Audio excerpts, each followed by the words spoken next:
Hello and welcome to episode 69 of the Mark and Me podcast. As always, I'm your host Mark, and coming up on today's episode, I'm joined by the special makeup creator Craig Reardon.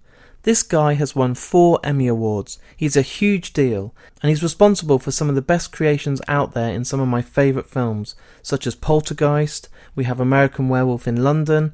Growing up, one of my most watched TV shows with my dad was The X-Files, Star Trek Deep Space Nine, and one of the best 80s classics of all time, The Goonies. So I'm absolutely thrilled that he's going to be here joining me today on today's episode. But before we get into that, you know the score by now. I like to touch base and talk about my last episode, which was out just under 2 weeks ago. I was joined by Ian McFarlane, who's responsible for The Godfathers of Hardcore, which at this moment in time is my favourite documentary of the year. He was a great interview, I loved having him on, and again, the response was phenomenal. He's read and replied to all of the tweets and Facebook comments I've seen on Instagram and Twitter and Facebook. I've had a number of emails about people saying how much they enjoyed how deep we got into and talked about mental health and everything else that went with it. And it was one of my favourite interviews, and I think it's probably had the best response yet out of all my released episodes. So thank you for everyone that took the time to listen to that. But as I said, I'm joined by Craig Reardon today, and this is a big one for me. I'm absolutely thrilled and I couldn't wait to have this interview happen, and I'll be honest, I've showed this to 2 of my very close friends, those people I trust more than anyone, and their judgment is huge, and if they told me this wasn't a great interview, I wouldn't put it out. That's how much I value their opinion. But both of them last week have emailed and texted telling me it's their favourite interview that I've done to date, so I can't wait for you guys to hear it. I think Craig's an absolute legend. Some of the stories he shares and just how much passion he shows in his interview is just, it's so good. And don't get me wrong, I love going out there and getting these big stars like Mads Mikkelsen and Anthony Hopkins and Kevin Smith, but these people that you might not know, or you don't actually know their name but you know what they've done, they're the sort of interviews I like because they tell different stories you might not know. And for me, the stories he shares with me today are just absolute gold. So I kind of juiced you up and I want to get straight to it now. So here's my interview with me and the absolute genius Craig Reardon. So, Craig, what I want to do is say thank you for joining me today on the Mark and Me podcast. It's an absolute pleasure to have you. Thank you. Pleasure to be here. What I want to do now is basically take it right back to the beginning. So, when you were growing up, I want to know what were those films that you were watching that made you fall in love with cinema?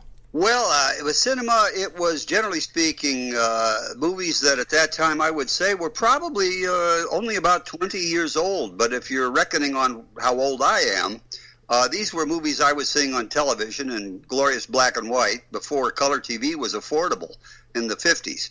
And so just about anything I saw from that era, and I think that from today's perspective, people will understand what I'm saying, had a certain element, a gloss of unreality, sort of. You know, it's just the fashion in which Hollywood films were made, and they were basically all Hollywood movies, just beginning to be televised in that decade. And I was born in 1953, just to get a vector on all this jazz. And in the mix, of course, eventually were the early Universal horror movies, so-called. Today they are little more frightening than a mild fairy story you'd tell a kid before they went to bed. Yeah. But back then, I have to tell you that even in the much more sophisticated late 1950s, a little boy or girl could watch, an old werewolf or a Frankenstein picture and get pretty creeped out. And I did. So can you remember those first real big horrors that scared you and genuinely kept you from sleeping at night? I absolutely can. I wouldn't say that maybe they went quite that far, but they certainly made me, kind of want to pull the covers up tight. And Yeah. Most of them were similar in one respect. The ones that leaped to mind that really kind of freaked me out were the Spencer Tracy version of Dr. Jekyll and Mr. Hyde, and also Universal's Werewolf of London. You know, a kid looks into the world for things that he can depend upon, so he can kind of construct his idea of reality. And that knocks one of the pins out of reality. I thought you were this guy, now you're that. Is an interesting portion of the psychology of those sort of horror films, the transformative thing. I mean, an American Werewolf in London is one of my favourite all-time horrors, so to hear you say that just blows my mind. Oh, absolutely. And I think that no matter what age you are, up to a point, where you have that open, you haven't quite coalesced as a human being. You see a werewolf, and it is extremely unsettling, or a transformation. I think some quasi-intellectuals have kicked around Freudian ideas about puberty and all that jazz. That's all fine, and it may even be valid. But I think it bypasses just the simple, on the face of it, disturbing quality of seeing a radical change taking place where, you thought you had a mild, decent, reliable kind of person that you were identifying with, and now look. So then, obviously, when you were growing up, we've just talked then about some of the classic Universal horrors that you watched. But what were you studying at kind of college and at university? What was the way that you wanted your career to go? I didn't really have a bead on a career. I just was still, by the time I got to college age, besotted with movies. But to tell you the truth, Mark, even at that late part of my life, I hadn't made any decisions. And I'm not boasting about it. I wouldn't recommend it either. I simply couldn't make my mind up. I did not know exactly what to do. The only through line from the time I was a boy to, a young man was this sense that I wanted to be an artist of some sort. And that's about it. I toyed with the idea of being an illustrator. I know that. The earliest thing I did was draw. Not so much paint at first, but just draw, pencil, paper. And so that was always the way I was kind of headed. But the movies were such a powerful influence, beyond just being entertainment, as everyone loves them. And I'm just the same as everyone. I really mean it. That's how I felt about it. But if the enthusiasm and the focus is a trifle more intense, you're a little more analytical about it, you're a little more curious, then you're bound to get more and more drawn into it, and that's kind of what happened to me bit by bit. By the time I was looking at college, though, I had already not only experimented with makeup, but I had even had the good fortune to get in touch with a couple of professionals and meet them, and one of them became my friend for life, for the rest of his entire life, Dick Smith. So I think that it was beginning to become kind of the paradigm was just about there, where I was just about 1.5 feet in makeup. And it was a hobby as well. But I wasn't someone that was bursting with confidence. I shortly, through Dick, met Rick Baker when he was 18 years old. And I would say that Rick already knew what he wanted to do, and he was already working toward it 100%. That wasn't the case with me. I was a little more conflicted. I was still kind of playing around in my mind. Maybe I would like to go into music, and maybe not, abandon the idea of being an illustrator. You can see what I'm trying to say. I was not absolutely locked in yet, but it happened soon enough. So at what age were you when you thought, oh, okay, so I'm really enjoying this makeup work, I want to be an artist of some sort, I'm actually going to make this a career now and hopefully sustain a good, healthy living from it? Well, I think I was probably maybe about 23, but, I'm having to ballpark this. Yeah. I would say between maybe 23, 25, and I was still living with my parents.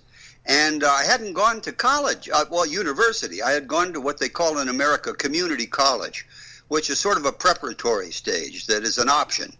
And it makes sense because for much less money, you can go there for 2 years and get your so-called college requirements done. And then you can transfer those credits to university.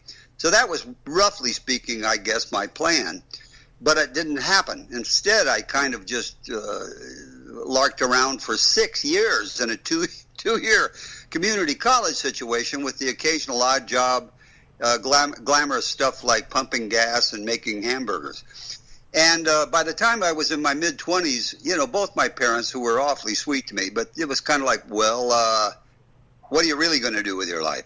And a little pressure began to be, in a salutary way applied. And my mother it was who said one day to me, look, honey, why don't you write a letter to the studios and tell them what you can do, and maybe they'll hire you. And, of course, I was the know-it-all young man, and I thought, Mom, that's not how it works, Mom. You got to be somebody's nephew, or otherwise forget about it. Or you have to put a ladder over the wall, or there's no way, Jose, that's going to work. Forget it. And then I went into my bedroom of my small bedroom in the apartment we were all living in at that time, and I thought, what right do I have to tell her at this point that it won't work and that I won't even try it? And so a big groan, a big, intake of air and an exhale. I sat down at the typewriter. I thought, what in the hell am I going to say about myself? So I tried to put together a persuasive letter, stressing past the point of reality some of my skill set.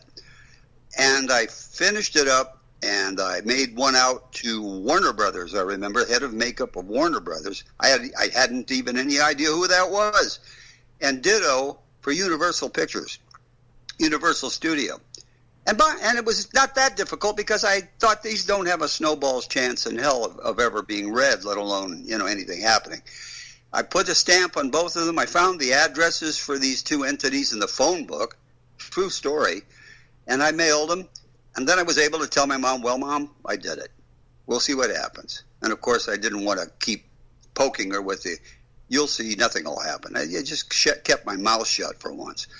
And do you know what happened, Mark?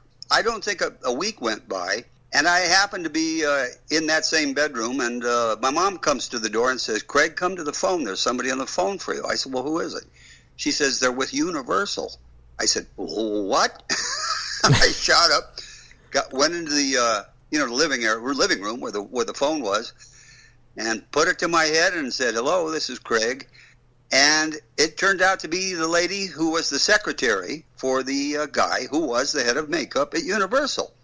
And she said that he would like to speak to you. He'd like to see if a meeting could be set up about something that we're going to be doing. And I said, absolutely. What can I do to help you? One of those. And so the meeting was set up. I hung up the phone. I looked at my mom. I said, I don't believe it. And she, of course, was grinning, from ear to ear.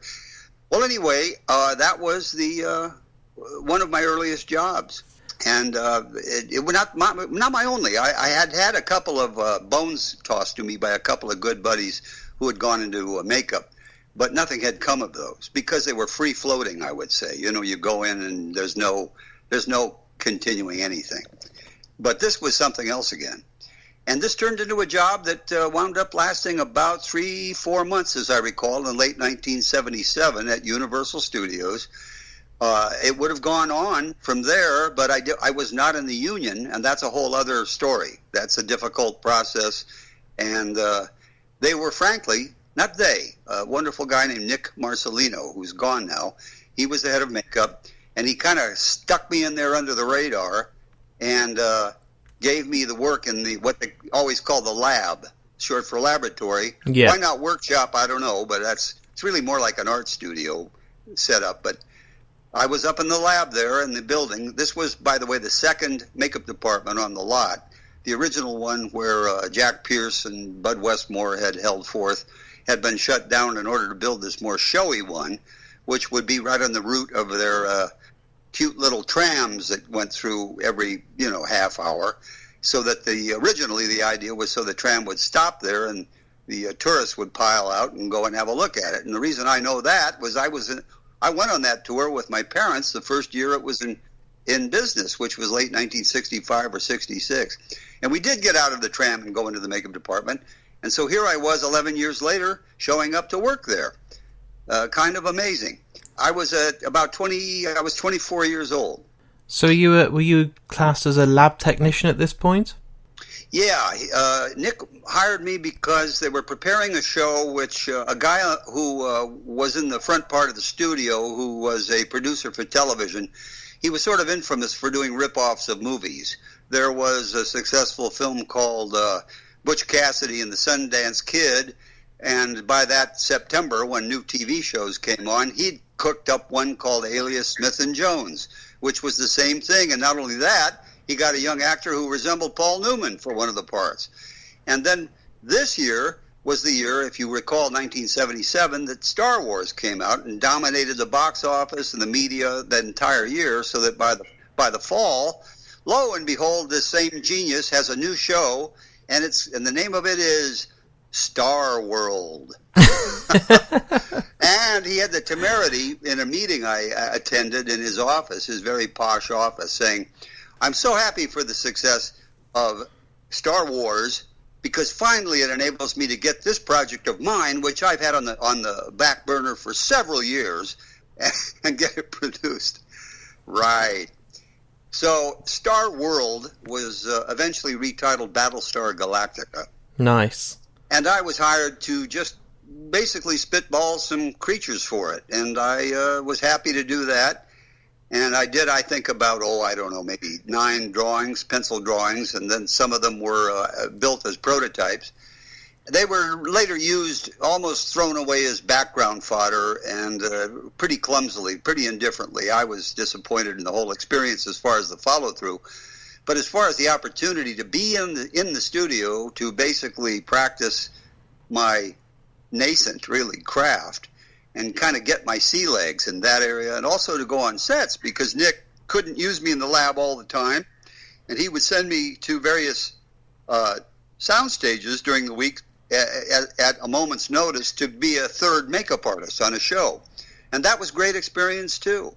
I mean, for example, I was sent on to a show that was called The Hardy Boys with a couple of guys named Parker Stevenson and Sean Cassidy. And the week I was sent over to that show, they had a guest star who was a young lady, I think she was about 21 years old, named Melanie Griffith. And I made up Melanie for that episode. And so, if you're going to have a practical life in makeup, it's not a bad idea to be versatile, to be able to do, I won't say it all, but I've done just about everything. And so although I wanted to specialize in the creatures and the constructed items, it was a great help to me over the arc of my career to have the whole thing kind of in my purview. And this was a great help to me in getting that done. We're talking now about this kind of late 70s, early 80s. Now, you mentioned your mother being very excited when Universal were at the door and we had this meeting and everything, but did you have quite supportive parents? Because, some people will want their children to go off to university and become a doctor or become a pilot, but when you turned around and said, I want to do a makeup artist and work in special effects and stuff, were they very supportive? Did they understand, or did they try and talk you around, or were they very, very behind you the whole journey? I think that's a great question, and it's easy to say for one of them, my mother, who was always in my, always supportive. I think my dad was a little more mystified. Let me give you some idea. Before I was born, he had a football already for me, Yeah. And shortly into my babyhood, I think I was about 2 or 3 years old, he gave me a little pair of boxing gloves. So he was from that whole kind of all-American moron, excuse me, he's going to be a boy's boy, man's man, so might as well get him started. And I didn't go that way at all, ever. And but Dad loved me, my whole life. I think I threw him a few curves. But as far as makeup is concerned, I remember well past the point it was a hobby. I don't remember the context anymore. I just remember that it sounded like out of left field. He said, in my presence and my mother's, I think this makeup thing is a good thing for Craig, period. That's all he said. But that's all he had to say. It took a lot of psychological pressure off me. It was a kind of a benediction, like, don't worry, Dad's not going to be on your case. Now, later on, of course, he was more worried about when the hell I was going to get serious and do anything for a living. But this job went a long distance in kind of rescuing me from that. As a matter of fact, I'll tell you a funny but brief subset to this, or a little footnote. When I brought home my first check from Universal, it was laying there, the check stub, where my dad saw it, or my mother picked it up and quoted what I had made. It was one or the other.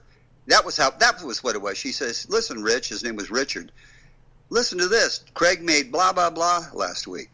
And Dad, according to her, I wasn't there, she said his face fell. And all he could say was, well, that's BS. And she says, no, it is. Here it is. Read it for yourself. And he took it from her and looked at it. And you know why he was so shocked and disbelieving? I was making more than he was making at that time. Wow. After all, he'd been with a phone company for over 30 years. So I think, he was probably, like a lot of, unfortunately, some fathers, somewhat competitive. So he was a little bit deflated.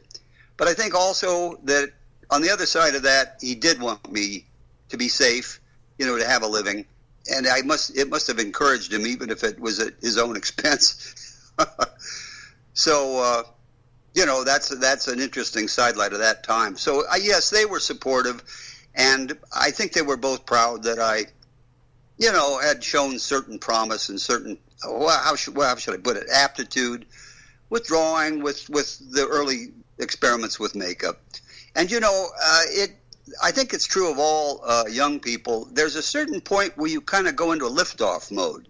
You kind of slop around with it for a few years, but then it's a strange thing. It's almost as if how could I say it? It just like it kind of goes right off the launch pad. And then there's a sort of a quantum, evidently this is the wrong phrase to use according to scientists, but it's a big leap, like a quantum leap forward. Yeah. And I think I experienced something like that. I went from doing, nice try, yeah, that's good, you're coming along, to where I suddenly was doing actually professional level work, at least if you were looking at that particular profession. And it's worth emphasizing that even as late as the late 70s, there were not these huge, endless legions of young men and now young women today who were dying to get into makeup, and particularly what they all call special effects makeup. That didn't even exist as a designation. It just wasn't there. There were no schools for it, none. There were textbooks, a couple of people had written textbooks, but those textbooks on makeup, by the way, were usually written by and intended for acting students, stage people, theater people. And accordingly, they reflected an emphasis on the techniques for stage, which used to be a little different, a little more emphatic than would be appropriate for other media. There was one exception of a book written by one of Dick Smith's colleagues named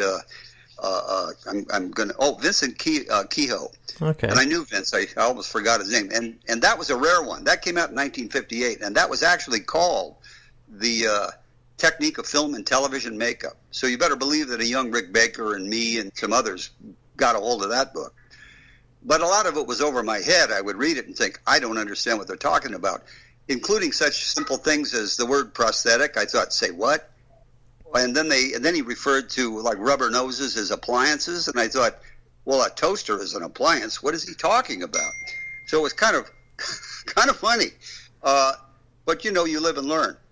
When I look at some of the films that you've took part in, I'm 37 years old, but my main love in film is the 80s. I absolutely am obsessed with practical effects and stuff like John Carpenter, The Thing, and all these classics are a classic for a reason. American Werewolf in London, Poltergeist. These films for me are absolute masterpieces, and the reason is that they don't look as aged because of the work and detail. It's not CGI. You were lucky enough to work on Poltergeist, and I wanted to know what it was like to kind of work with Steven Spielberg in the 80s and be involved in films like The Goonies and Weird Science and some of these absolute classics. Well, it was initially when I got Poltergeist. Don't let anybody kid you.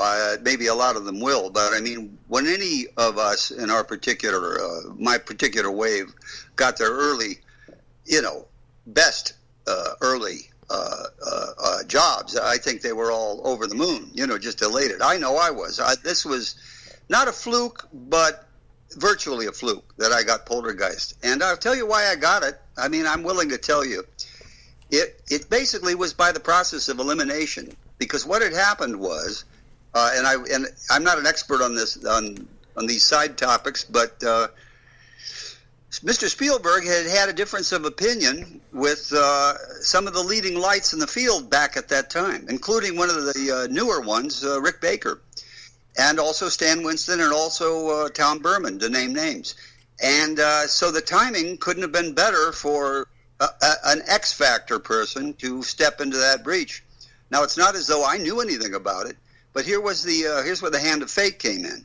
I had worked with the director 3 times, uh, in slightly increasing increments of importance to the film, so that by the third time, it was, the third time was Poltergeist, so I beg your pardon. The second time, however, had been The Funhouse, ironically with Rick, because it was Rick's job. Yeah. And Rick, however, had American Werewolf looming at that point, so he approached The Funhouse as something he could just fit in, but he kind of sent me off to Florida where it was done in Miami. From the very beginning, he felt that that would be the way there where he could get it set up and do the sort of design work, which he kind of split with me, but he did the most important thing, which is visualize the ghastly face of this thing, which incidentally was adapted from a real guy. Many people don't know that. Wow. And, yeah, he was a poor unfortunate who was in a book of extreme cases of people born with, to say the least, extreme anomalies. All Rick did, really, and he'd tell you himself, was to add some fangs. And then he had a rather interesting additional inspiration, which was to make him an albino. But otherwise, that face existed. But so I went back, did that, had a good time doing it, and came back and joined American Werewolf and so forth. And that, unfortunately, we had a difference of opinion by the end of that, Rick and I. But I survived it, but at the time it was quite devastating. But rolling into the new year, which was early '81, I got a little work at Tom Berman's studio, and that led to a job in New Zealand, curiously enough, way before Mr. Jackson was old enough to be a director. And then I came back home wondering, now what? You know, you do. In this business, I don't care. You know, you're lucky if you get in a mode where they're just coming to you. And I thought, what in hell? I don't know who or what. And I had a message on my phone, and I recognized the voice. It was Tobe Hooper. And he said, you know, hi, Craig, why don't you, and of course he had a Texas accent, very thick, and he said, why don't you come over to MGM? I'd like to talk to you about a movie I'm doing with Steven Spielberg. Unbelievable. I still can't believe it. So, of course, you know, I said, I think I will come over to MGM. And yeah, I'm not busy. Anyway, that's how I got it. That's how I got to film. And Toby basically met with me, and we went over to the famous commissary there and talked about it, and I was very pumped up about it. So he said, well, good. He said, let's go introduce you to Steven. And I walked over with him to the offices. And Spielberg came in and was very nice. And this was the most amazing thing. He was a producer, obviously, the executive producer. But I believe he took the attitude, I have to infer it, that if this is who Toby says he wants, and he's basically vouching for him, I guess it's good enough for me. It was that simple. I couldn't believe it. I'll say that over and over again. But that was enough at that time, apparently, because I actually left the studio having been given the job. And that was, I had the furthest thing from my assumption when I arrived there was to leave with the job. So I was moonwalking back to my car, you better believe it.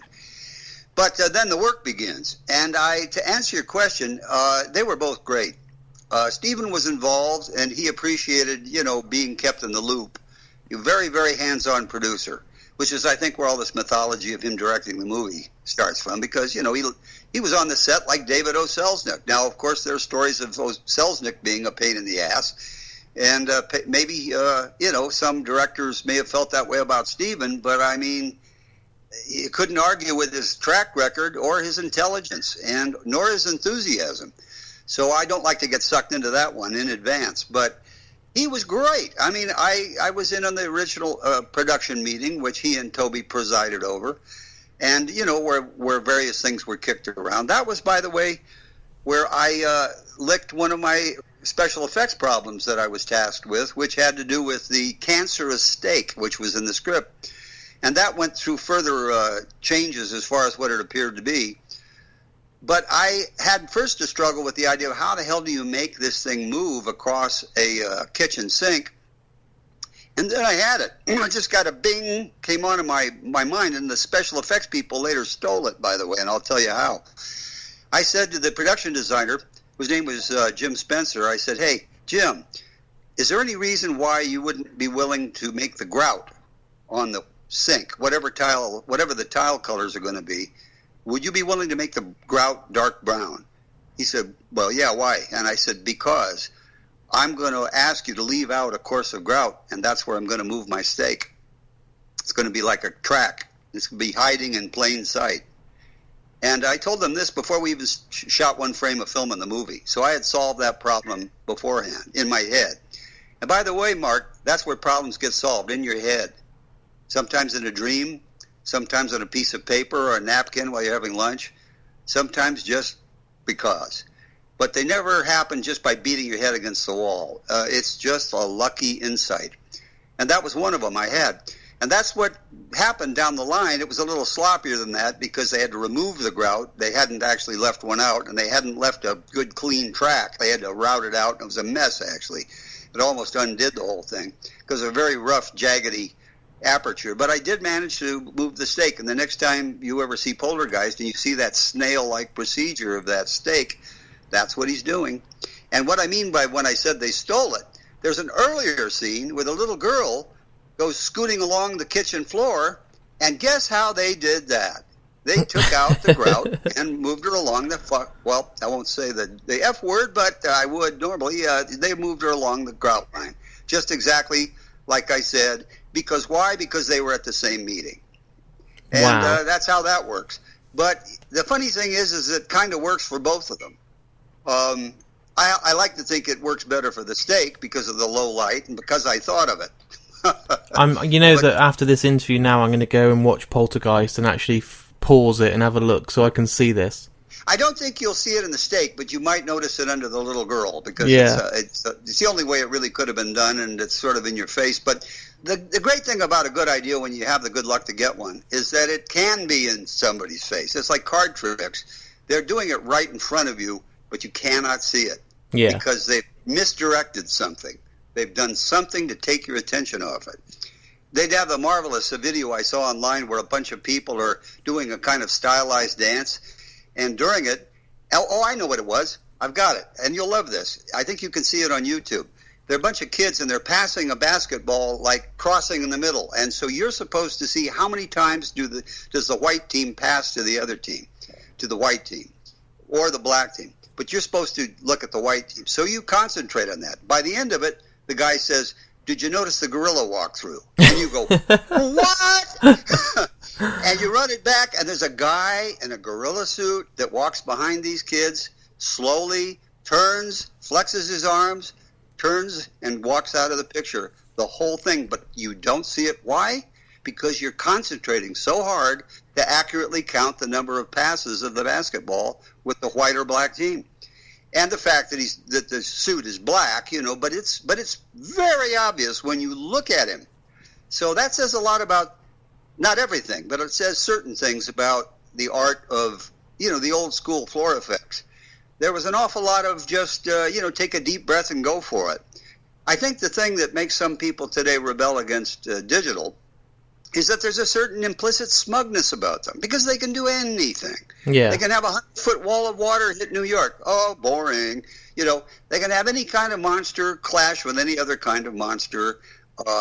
It threw it into relief when Spielberg ill-advisedly decided to tamper with E.T., and he wound up with a kind of a hybrid where part of it was the original puppet, but the face was replaced with CGI, which overacted terribly, and it wasn't either fish or fowl, and a lot of the fans, of course, preferred the original simply because it was the movie that he made in the first place. And I agree with that, and I agree that some of the CGI you simply have to get used to it because the clock of history is not going to go backwards, and this is the way things are now. I do sometimes bridle, though, when I get irrelevant criticism or my colleagues for the work that was done in those days, because you can tell them until you're blue in the face, look, we didn't have time, a hell of a lot of money, and we did not have the get-out-of-jail card for everything of CGI. So I'm sorry if you didn't like our puppets, but there you go. 1985, one of my top 10 films of all time, The Goonies. I was lucky enough to have Corey Feldman on the podcast, and I'm a massive, massive fan of everything about the film. Now, we all know that the character of Sloth is iconic. It's on T-shirts, you can buy the figures, you can buy everything. Now, you came up with the makeup for this, and I really want to know about how this idea came about and what inspired you, because it's something now that still, after like 30 years, people are quoting him, people love him still, and it's one of those, easily one of the top 10 characters in cinema, isn't it? If you say so. I mean, I'm not being disingenuous or ingenuous. I guess is the correct word. I really I'm kind of astounded by it all. But I'll be very frank and tell you exactly how it came about, and actually the whole arc of the thing, because it didn't end well for me, unfortunately. But let me just explain it. Yeah, I got that job shortly after getting an interview, which I was very excited about, with the two Bobs, I call them, which were Robert Gale and Robert Zemeckis, with Gale being a writer with Zemeckis and Zemeckis the directing arm, and they were going to do Back to the Future, and they wanted to interview me for it. But after the interview, which I enjoyed because I liked both of them, Zemeckis surprised me by saying, this may all be in vain because I think that Spielberg wants you for the Goonies. And I didn't know what he was talking about. On either side of it. I hadn't been contacted by Steven's office, and I also didn't know what the Goonies was. But he said, I think you'll find out. And sure enough, I think a day or two later, I did. I got a phone call to go in, saw Steven again, and he told me about the movie. And, he wanted me to do it. And I was thrilled to, be working with him and for him again. So that when it got down to the discussion of the character, once again, Steven Spielberg has input. Whether people like it or not, either in believing it or whether they like the impact of it, I have to say that Sloth, the ideas that are in Sloth that help to endear him to children even today, many of them were his ideas. And this is what he basically told me. He said, I see Sloth as kind of a cross between Charles Laughton as Quasimodo and Baby Huey. Now, I don't know whether, Mark, either in your generation or whether in England or whether at all anybody remembers or knows what the hell is Baby Huey. But I'll tell you right now. Baby Huey was a comic book character, a minor one, not one of the stars of American pop culture, but he was a big, huge duck in diapers with a baby bonnet on. and yeah, how's that for a concept? Yeah. And he had misadventures where he basically, bungled everything up because he was just a big dumb baby, quote unquote. So that's about all you need to know about Baby Huey. But of course, how in hell does Baby Huey, the giant duck, look like Sloth? Well, I didn't take that at all. I caught what he was getting at. I thought, I get this. He wants something initially grotesque, something initially, scary for a kid, but then he wants to buffer it, to neutralize it with something innocent, sweet, and well-meaning, too big for his own good. I got it. It was basically a psychological steer, and I felt that I understood it. So I went back home with that input, and I did a slew of sketches, which were rendered in a more or less realistic fashion, with the chiaroscuro and some shadow and some basic kind of, dramatic pizzazz. Came back and showed them to him. And to my dismay, but it wasn't out and out, he was interested, but he went through the whole pile pretty quickly. And I thought, ugh. And he said, I don't think... He was having difficulty, saying, I don't like him. But it wasn't that he didn't like them. He just felt that we're not there yet. And I thought, oh, boy, because I'd put a lot of work into these, and I thought that at least one of them would have him going, great. But I didn't get great. So I went back home, and I was sitting stewing over it, and then I had another of my little light bulbs go over my head, which, again, was paid off. And sometimes, I have to say, again, it's a repeat thing with me, but if you feel it, it usually works out that way. And what I thought, looking at this stack of sketches, was too real. It just came into my head like that. And I thought, cartoon, that's it. And I put them all aside. I got out my sketchbook, clean sheet of paper, and I knocked out 2 or 3 drawings of Sloth that were like line drawings, like cartoons, literally like cartoons. But with him with his chin in his hands, another one with him holding on or reaching for a Hershey bar, which is something that the little boy tempts him with. Simple cartoon images, very simple. But what did they have with them? They had a couple of things that Stephen wanted to have. He wanted a strange little tuft of hair at the top. I gave him that. He had some odd requests too that may have survived in the final makeup, where one ear was bigger than the other. So I thought, well, that's kind of useless, but we'll do that too. But the face is basically my conception, but what does it have? It has that sort of slightly drooped eyeball like Charles Lawton's Hunchback. Right? Yeah, I'm picturing it now. So he asked for that, and he got it. And also, he had asked me, I'd like it to have one big tooth. Well, he got one big tooth. So you can more or less see that conceptually, more and more, the more I tell you, there was a lot of Stephen in the authorship of this thing. And all I did was to basically put it together in something. Oh, and I didn't finish my thing. I went back to him, showed him the cartoon sketches, and it was just like Eureka. He said, yeah, to all of them. It's what he wanted to see. They weren't overdone. They didn't have any of the shadow stuff. You know, I dispensed with all that kind of crap and just stuck right to the character. And it was a success, and I was able to walk out of there and go forward. And also, at the beginning, Stephen had wanted a guy who was popular in the culture at that time. He had made a name for himself as a bodybuilder and also as a health coach. And his name was Jake Steinfeld. And he was built like, a bull. I mean, huge muscles, huge chest.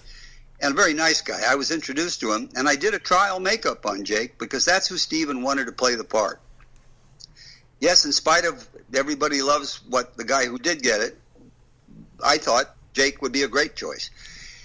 But Stephen showed the director once again, he showed the director the courtesy of letting him make the pick. And Richard Donner, wanted John Matuszak. And so Stephen caved on Jake, and it became John. John came over to my shop, and you would not believe how big this guy was, even after seeing Goonies 1,000 times. His shoulders were about as wide as my desk. He had a huge head. It was stunning. I never, made up or dealt with a guy that big before. And I got a head cast of him, and the first order of business, of course, was to do something with that face. Now, John, as anyone can find out to this day, although he's gone now, but they can find his real image online. He had a very high bridge to his nose. He had a kind of ferocious face when he wanted to be, and he had a tough guy side to him, almost a little borderline nutty. But he also had the ability to be very affectionate, and he loved those kids. And so I don't want to speak ill of him. I mean, the Sloth that everybody fell in love with is very much powered by John Matuszak. But I'll keep saying it. You had to take out John Matuszak. His features were very strong and very male and very macho. And in other words, if anybody's been listening to me all along here, the antithesis of what Stephen wanted Sloth to look like from the neck up. The body was fine, but the face would scare the hell out of kids. So that was my contribution, pulling together the various bits of input that Stephen gave me and giving Sloth an innocence and a kind of a sweetness that even from the first time you see him, you're not terrified, you're just intrigued, even if you're a little boy. Although it does help that when he first turns and roars at Chunky, the kid, Chunk, that's played for scary. And, Chunk goes, until he gets over it and realizes that this guy's just like a big dog. He's not going to hurt him. Now, what happened, however, and I'll condense this, I simultaneously got Weird Science, probably not more than a week or two after I got the Goonies. And wisely or unwisely, I tried to do them both. and I was doing okay, but I overcomplicated Sloth. There were several things I tried to do on that, and I almost blush to say it even though I'm not on camera. One of the things I thought of, and by the way, today I could do it, but at that time in 1984, I couldn't quite lick it, and I wasted a lot of time with it. I realized it was going to be a suffocating makeup job for this guy, and I thought, I'm going to invent something that in essence is a mask, but it will behave like a makeup, and he can take the entire thing off for an hour at lunch, get back into it in no more than about 10, 15 minutes, and go back to work. And that had never been done before. And like my wife later said, and it shouldn't have been done on that. She's right, because if I just done it conventionally from the very beginning, I would have been able to do the whole thing and everything would have been fine. But I overreached, hubris. And I got caught up barely, but the makeup never quite got how could I say this? It never got a trial run to where the minor bugs could be gotten out. So that in some of the actual shooting, I got caught. And in some views, he looked fine, but when he turned to look around at a very hard angle at the boy, there were creases and things that looked like, what's the matter with him? They didn't look like allowable things like around the neck or someplace where you could rationalize them. They were wrong. They went in the wrong direction. And they were basically, not to get too technical, Mark, but they were the result of the fact that he had a kind of a thin, hard underskull or a shell, a cap over his head under the makeup, which was sponge rubber. And the cap had a maddening quality of getting loose under there, even though it was taped to him with perspiration and all that. And that was fatal because the shifting hard object under there created the creases in the face when he looked in extreme angles. Looking down extremely or behind him was really the killer. And I never quite recovered from that. And they shot a while longer with it, but they got exasperated and very angry with me for holding up production because a couple of scenes had to be delayed, and that's like death in the movies. So I was let go, and one of the producers, a guy named Harvey Bernhardt, who had done The Omen with Dick Donner, yeah, he never wanted me anyway. It was because of Steven Spielberg, so he was sort of maliciously overjoyed, and he went out and got the guy he wanted, who was Tom Berman. And Berman, I will say this, to his credit, he was handed a hot potato with this because they were shooting the damn movie. But if you look at the end of the movie, I'll tell you this, and all fans of the Goonies, look at the very end where you see Sloth out on the beach. He's kind of monstrous looking. That's because that is Tom Berman's first whack at it. But it was not good. And Steven had to use it, but he didn't like it. And he actually, I understand, told him, look, I want it to look like Reardon's, I just don't want the bugs. So Tom, I understand at least, had to redo it again. And then they shot the scenes that actually appear in the movie earlier. There are still some scenes, though, with my makeup in there, and I'll let anybody interested try to figure out what they are. But so that was. It's wonderful to be associated with it. I'm delighted that guys who saw it when they were little guys like yourself, now a grown man, enjoyed it the way you do. These comments come back to me, and I'm very happy that I had something to do with it. And I feel what I had to do with it was important because I've worked on movies where I was handed maybe not a perfect, but nevertheless a sketch from someone in the design area on the film. And I was told, not asked, I was told, make it look like this. And I tried to make it better. But you see what I'm saying? In other words, it's not a little thing to be the guy that comes up with that. And I was. And to Tom's credit, he got a practical copy of it up and running, and they finished the movie. But I am the co-creator of Sloth, along with Steven Spielberg, I have to say it. That's something very cool to say. You see, it is, and I'm proud of it. One of my early memories of watching TV was my dad letting me stay up late in the UK in the week on a school night, and I'd be allowed to stay up and watch X-Files. Now, the monster and the kind of creature design is one of the reasons I fell in love with practical effects. What was it like working on this production? Because that, for me, is one of the biggest TV shows of all time. It's up there with Twin Peaks. It's one of the most watched, and people are still obsessed with it now. It must have been amazing to be part of such a big production. Yeah, it was always fun to work on the X-Files. My personal perspective, of course, partakes of the simple practical elements that on some shows you would go and they would be disorganized, or they would give you fairly substandard appliances sometimes. That was the Star Trek TV shows were notorious for that. But in this instance, you had the very best quality prosthetics, some really good thinking behind it, a wonderful guy who was in charge of the set, whose name will pop up in a second. That's the penalty for being 66 now. Names are slow coming sometimes. And also the lab, an outfit called Optic Nerve, whose owner sadly is gone with. He died too young.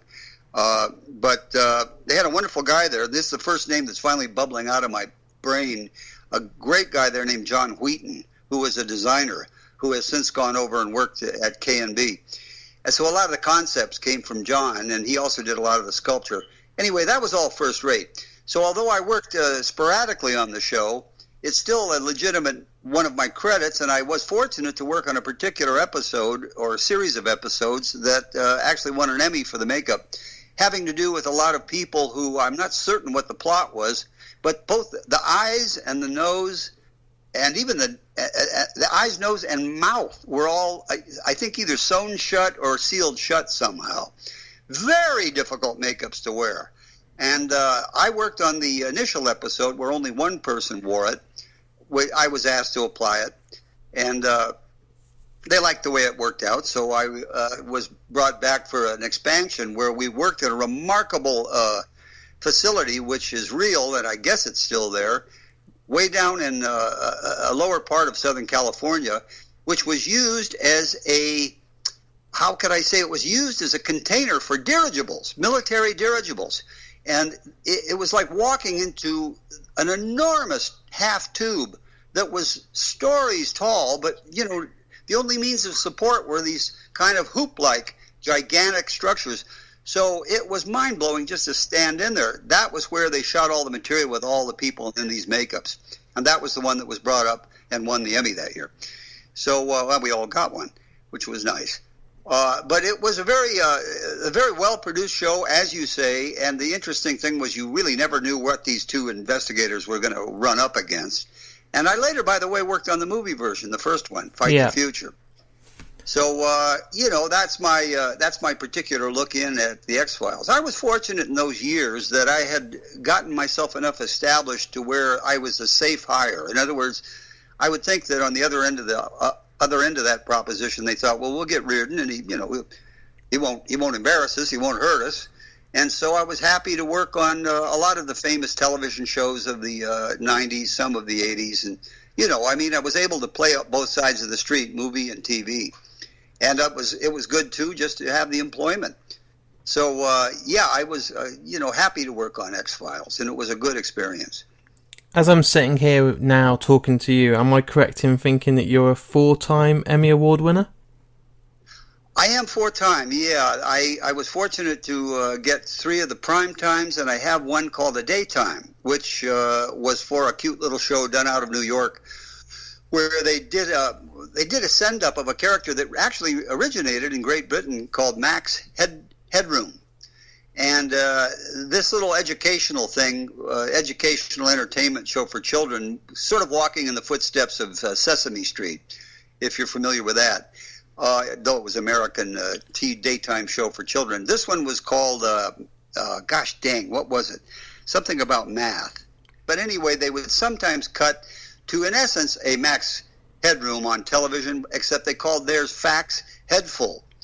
And I worked with a wonderful actor I've worked with before named Larry Cedar. Larry played the creature on the wing in Twilight Zone, the movie, and he was in Dreamscape because I got him a job in that to do with the Snake Man. And they underused him in that terribly. But anyway, he was great. He's great from the neck up as an actor, but he's great from the neck down, too, because he's also a dancer, and he has tremendous ability to act through makeup. Like Doug Jones, who's finally getting credit, with Shape of Water, who I've worked with, real actors. But they tend to get a hell of a lot of assignments, or did initially, which exploited their ability to work through a costume, which not everybody can do at all. And I thought that Larry was great in that little show, and so animated, so funny. And that was, by the way, the opportunity I had to do what I wanted to do with Sloth, and it worked like a charm. And I wanted to die, because I thought, oh my God, I did this basically overnight because it's a little TV thing in New York and had to be put together quickly. But I got exactly what I wanted to do for Sloth. There's no justice, Why couldn't I have had these insights, about, I don't know what it was, 8-10 years earlier. But that's life, right? However, it was in essence a one piece, in essence a kind of an overhead mask, but designed in such a manner with certain principles so that when it was put on, Larry had complete expression through the face. You wouldn't really be able to tell whether he had been put together like a jigsaw puzzle, like some prosthetic makeups are, or was wearing a mask, which is, of course, irrelevant, because basically people are looking at the character. If they're trying to figure out how the makeup was done, then it might not be so interesting a character. Looking back on all of your career, what was the most challenging job that you worked on? Well, there are factors involved, Mark, and a job can suddenly become much more challenging because you don't have enough time. It can become very challenging when you have a lot of unwanted, constant intercession and second guessing on the part of the producer or the director, and which leads me to Dreamscape. I would say that became that because they were incessantly screwing around with things, changing the order in which sequences were going to be shot. When you have very little time to begin with, you have to rely on them with the information you're given at the beginning, because let's say, for example, we're going to do scene A. And so you say, okay, great, because that gives us time to work on, the characters for scene B, because A is first. And then for some God knows what reason, oh no, we're going to flip that because somebody's coming from the East Coast who's one of our investors, and we figure that'll be more impressive. And I said, well, I'm not ready for it. Well, you better be ready for it. You get it. So that's the kind of thing it was. So suddenly the B, character, which was only about half built, suddenly has to be raced forward, and the A character, which was coming along nicely and just about ready, has to be stopped, shoved to the side, and when the B thing is you see what I mean? It just, you stumble and fall. And this happened over and over on that show. But it's not a particularly beloved film, so I don't want to belabor it. However, it did come to mind. Challenging, though, they're all challenging, and certainly Poltergeist. We can go back to one that is popular. Was very challenging, and though I've said it before in interviews, one of the elements which survived, and because a couple of them did not, that I built for it, the face tearing, that was a last moment deal. That came about because the initial in the script, when he washed his face in the sink and looked up, he was going to be looking at a dead version of himself, which would have been a great shock. And I built it. Someday people will see the pictures. I took photos of it. It's basically a decomposing version of that actor. And it would have been a big yell. But we were working along on that, and the guy I was working with, Mike McCracken, his name was. Mike's gone now, but a terribly talented guy. And he just kind of laughingly mused, because we were going to be filming the steak thing, which I did entirely. Mike didn't work on that. And he said, it would be kind of funny if what's going to happen to this steak is what happens to the guy when he looks in the mirror. And I said, oh, you mean like just basically fall apart, rot in front of our eyes? Oh my God, yeah, geez. I thought that's much more original and ultimately more disturbing than just a dead guy. And I thought, you know what I'm going to do, Mike? I'm going to call him. I'm going to call him and ask him about it. I'm going to see if they'll go for that. And he says, well, okay, because, we had deadlines up the yin-yang. But I called them, and I got Kathy Kennedy on the line, who was an assistant producer to Stephen. And I mentioned the thing to her, and she actually laughed. She giggled. She says, oh, that's horrible. But, that's good. And she says, I'm going to tell him, and I'll get back to you. And I hung up, and I said, I'll be damned. She's going to tell Spielberg. So we went back to work. Phone rings. Whenever I pick it up, she's on the line again. She says, he loves it. She said the only thing he said was it has to be as realistic as, and it was his benchmark back. Remember, this was 1981. It has to be realistic like Alien. Oh. I said, well, and that's a great compliment to you guys, because I mean, made in Britain and a benchmark. Yeah. You know, so I said, I'll try. I said, well, Mike, we really put our foot in it now. I said, not only is he going for it, not only we have no time to do it, but he wants it to look as good as Alien. So great. But we pulled it off. The thing that disappointed me about it was the concept was the guy would look in the mirror and his face would begin to fall apart. But that was something I try as I may, praying for inspiration, trying different approaches and materials. I couldn't get anything, that was sufficiently animatable to give some human expression before it would then fall completely apart, plus which I couldn't get it to fall apart. So I had to finally face defeat on that level and say, Mike, speaking to my coworker, I said, I'm afraid he's going to have to tear it apart himself. And that was not the idea. But I think that element is so appalling to people that see it for the first time. It's almost as though he's lost his mind. Yeah. And so I do remember going to the cast and crew screening, and the fun there is that, and you may not know this, but it's quite true. Mostly these sorts of scenes with on the floor effects, particularly if they don't involve the leading actors, they're often shot in little splinter units, little second unit things. And this was the case. We were all by ourselves on a portion of a soundstage.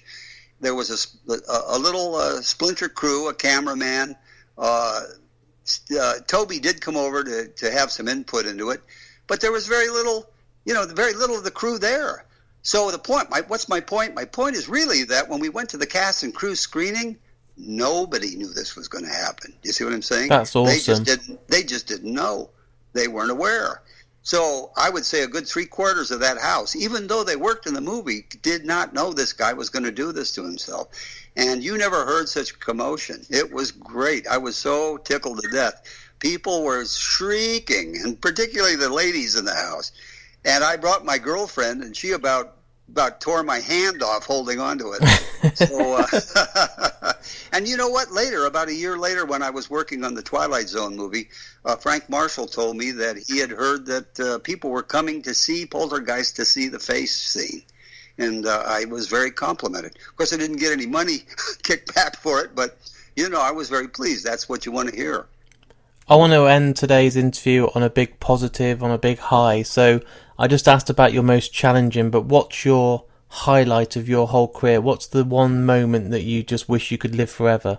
Wow, that's a hard one. I've often said this is often disappointing to people, but I was so fortunate for a long time that I have to roll them all together. It was more than I could have ever hoped for. And, I don't compare my career with anyone else's. There were bigger careers by far. I mean, look at Stan Winston. I mean, Life-Size Dinosaurs. Yeah. Look at, I know who I am and what I want and also what I'm not. But for what I experienced, it more than fulfilled what I had hoped for. And I can't pick just one. I would feel guilty for another one I hadn't picked. But one of the greatest moments is right now when I'm retired and I get to talk with people like you. It's such a wonderful feeling to sense your enthusiasm and the regard and the affection you have for some of these things. And if I can expand you to a legion, that is just, blows my mind. It's beyond my ken. So that's the best I can answer that, Mark. That's my favourite answer from any question I've ever asked in 2 years of podcasting, so I'm thrilled with that answer. Well, thank you. Very happy to have been asked it. And now that you're retired, do you miss it? Are you happy to now relax and be retired and enjoy freedom and not have the stress, or does it still kind of get into your blood? Do you have days where you just want to go to work and do more? Yes, yes and yes. Yeah. There are certainly days where I do miss the excitement of coming up with something. I also always just love the hands-on. I was definitely, clay under my fingernails guy and paint all over my clothes. I was never a ringmaster. And quite a few people in the business become that. They may not start out that way, but it's almost forced on them with, I'll put air quotes, success. But their success wasn't necessarily my success. My success was the ability to keep doing it. And I don't blame anyone for expanding their companies and their income and their opportunities. But, the further you get pulled away from the work itself, the more you become the guy in the clean shirt and, who works basically in the office. I never, ever, ever wanted to be Bud Westmore. I wanted to be Jack Pierce. The comparison there is between an executive supervisor and a determinedly involved creative guy, which was Jack, the creator of the Wolfman, Frankenstein, the Mummy, and all that wonderful stuff, back in the day when you had to make it out of Kleenex. So that was my real goal, and I was fortunate to be able to stick to it. There are powerful forces that want you to basically call in the troops and stand back. And I did. I had some talented people help me. But I never had a crew larger than about 3 people at max, and usually maybe no more than 1, and many, many of them just me. But that's how I liked it. And I've talked my way right out of remembering what you asked me, but I hope I answered it halfway. He's like, oh, yes, am I happy now? Yes. Yeah, so there's an enormous component in any film career of stress, exhaustion, 60-hour weeks. After a while, that alone is enough to say, okay, Uncle, I give up. I can't do that anymore. And that, unfortunately, can become quite a motivating factor. So however I may fantasize about doing another one, sometimes either on my own or my wife, she'll remind me, wait a minute, don't you remember this? And I go, okay. So, I was fortunate in my time, and I'm kind of basking in just having a quiet life, but it's great to feel as if I've been remembered in some context, and so it's a lovely time of life. I just wish I could have done this when I was still young. You can't live backwards. Do you have that thing now that when you're sitting with your wife or you're enjoying just a bit of downtime and you're watching a film, can you watch recent films and enjoy them, or are you still looking at the makeup and thinking that's not right, or can you just switch off? I'm always intrigued. Yes, I think the whole nature of movies generally has begun to basically move away from where I was focused for most of my life, bearing in mind that as a little boy I was already terribly fond of the early sound films. Well, we would all, any of us, agree that today's movies are a great deal different than those are. And some of the elements that are missing and will never return again, I have great affection for. I love the old theatrical openings. I love the brief credits and none at the end, even though I was a great beneficiary of credits at the end. But you get the picture. There was something kind of glossy and almost like a Christmas present about a lot of old movies, just the way they were made. And the beautiful lighting, quasi-realistic, but also almost like portrait gallery. I could go on, but it would probably be of very little interest to contemporary film lovers. On the other hand, today's movies can basically indulge themselves in a frankness that old movies weren't permitted, because there was a lot of Puritan BS in the 20th century where they were held to, frankly, non-existent morals. But, if a guy, committed a murder, he had to die even if he was shooting a bad guy. The drill. If you were married, you had to sleep in another bed from your own wife, and these stories. It was a little skewed. So those movies, I love them, and I recognize them for what they are. Today's movies I'm not as familiar with. I sometimes find them a little low on emotion. I watch them. Sometimes I watch them with great interest, but when they're over, I never carry away from them that sense of elation, and I can't put my finger on it. I don't feel the sense of joy or sadness or emotion that I used to feel routinely in older movies. Sometimes old movies, even that have happy ending, I'm crying by the end of them. Yeah. Because of just so many things that have changed. Music, performers, the way they skillfully put those old films together, the construction of them. There's nothing like those today, and I really would wish that some young people who are perfectly happy with today's films, as they grow older, perhaps they should sample older movies, because I think they'd be shocked and find that they actually enjoy them. Not everyone would, but some would be quite gratified, I think, if they tried it. I want to thank you for your time today, Craig, and coming on the podcast is a dream for me. I really do mean this when I say this. I idolise you, and the work you've done in cinema and film is legendary. And I know it's hard when I'm saying it to you, but you are someone that has made a huge difference in cinema, film, and history. And it's been an absolute pleasure to talk with you. Well, God bless you. I mean, I'd say I'm speechless, but as my wife, again, I cite the authority in the house. She would say, that'll be the day. Thanks so much, Mark. It's been a real pleasure. So there it is. And I hope I didn't build it up too much at the start, but I think it's my finest interview yet. What a great guest. Amazing stories. So honest, so passionate, so positive, and I wish all my guests were like this, because he was an absolute joy from start to finish. And I can't wait for you guys now to start tweeting and letting him read those comments, or anything you send me via email or Facebook, I'll forward on to him, because he's a great guy, and I've kept in contact since his interview, and I want to share everything with him because he's very passionate and wants to read everything. He loved listening back, so it's really important that if you've enjoyed this, let me know, and I'll let Craig know as well. In true kind of Mark and Me fashion now, you know how this works at the end. I like to tell you about my website, markandme.com, because on there's my Twitter, my Facebook, my Instagram, and I read and I reply to every single message I get. So if you like this interview or you don't, let me know, but I'll make sure I reply. Also, I've got a Patreon page, and I'm going to make sure that there's some really good rewards up there for September. The link's on my markandme.com.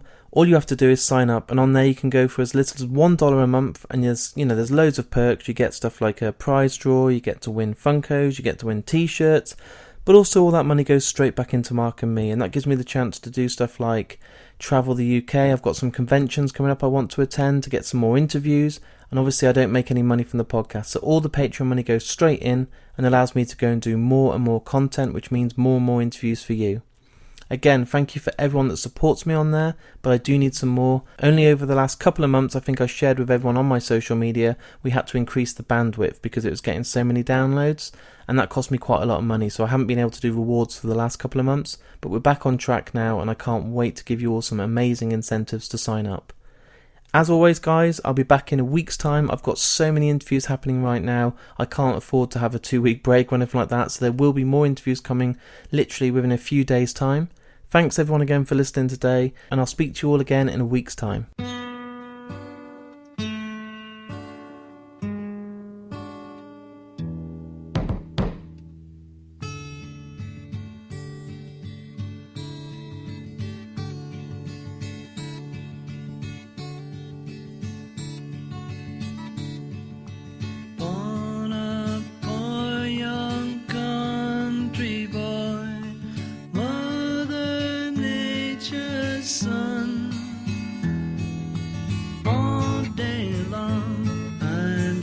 Singing songs for everyone.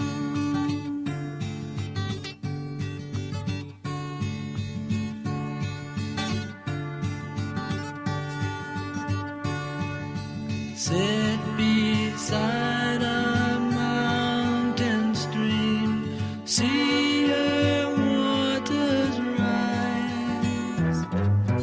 Listen to the pretty sound of music as she flies.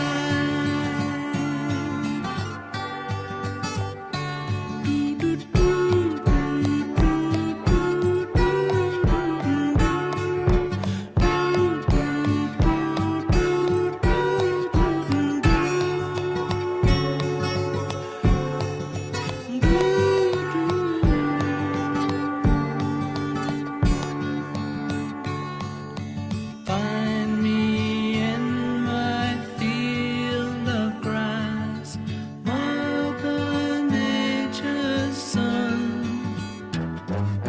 Swaying daisies sing a lazy song beneath the sun. Do, do, do, do, do, do, do, do,